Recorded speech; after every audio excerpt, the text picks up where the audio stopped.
ရုံကလေးဖိုးလာပြင်းနဲ့မော်လီတီတခါကစိမ့်နှန်းဆူပြီးတဲ့တော့ကြီးထဲမှာဖိုးလာပြင်းဆိုတဲ့လူငယ်လေးတစ်ကောင်ရှိတယ်ဖိုးလာပြင်းလေးကအရန်တဘောကောင်းပြီးတော့တောတက်ကတငယ်ချင်းတွေကိုအမြဲကူညီတတ်တဲ့ရုံကလေးပေါ့တနေ့တော့ဖိုးလာပြင်းကတောထဲမှာလမ်းလျှောက်ရင်းနဲ့တောက်ပါတဲ့ရွှေရောင်အလီတစ်လုံးကိုတွေ့လိုက်တယ်အဲ့ဒီအဒီကရောလုံးမှာတစ်လုံးနဲ့ရှိတဲ့မော်တီတီပဲအဲ့ဒီအဒီကိုစားတဲ့လူကမိမိလိုချင်တဲ့စွတ်တစ်ခုကိုတောင်းလို့ရတယ်လို့ဆိုကြတယ်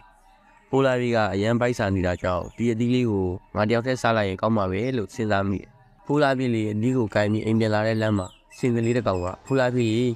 ငါမှာတော့စားကြမရှိလို့ဖိုင်ရန်စားနေတယ်လို့ပြောပြီးငိုနေတယ်ပြက်ကလေးကလည်းငါတောင်မလေးကနာနေလို့အစာရှာမစားနိုင်ဘူးလို့ပြောတယ်ဖိုးလာပြင်းကလက်ထက်ရွှေရောင်လေးလေးကိုကြည့်လိုက်ပိုက်စာနေတဲ့လူတငယ်ချင်းတွေကိုကြည့်လိုက်နဲ့စဉ်းစားကောင်းဝင်သွားတယ်နောက်ဆုံးမှာတော့ရုံကလေးဖိုးလာပြင်းအတ္တမစည်းပဲနဲ့အတီးတွေကိုဖဲပြီးတော့တငယ်ချင်းတွေကိုကြည့်လိုက်တယ်ရွှေရောင်လေးလေးကနေအလင်းတွေထွက်လာပြီးတော့ရှင်ကလေးရဲ့ဘိုက်ကလည်းပြည့်သွားတယ်သက်ကလေးရဲ့တောင်ပံကလည်းချက်ချင်းကောင်းသွားတယ်အိမ်မှာရုံကလေးဖိုးလာပြင်းရဲ့ရှိမှလည်းစားစရာမလောင်းတွေအများကြီးပေါ်လာခဲ့တယ်မျှဝေခြင်းဟာပျော်ရွှင်ခြင်းရဲ့အခါပဲဆိုတာဖိုးလာပြင်းနဲ့လူတငယ်ချင်းတွေတီးတွားကြပြီးတော့တယောက်ကိုတယောက်ကူညီရင်ပျော်ရွှင်ခြင်းနေထိုင်သွားကြပါတော့တယ်ကွယ်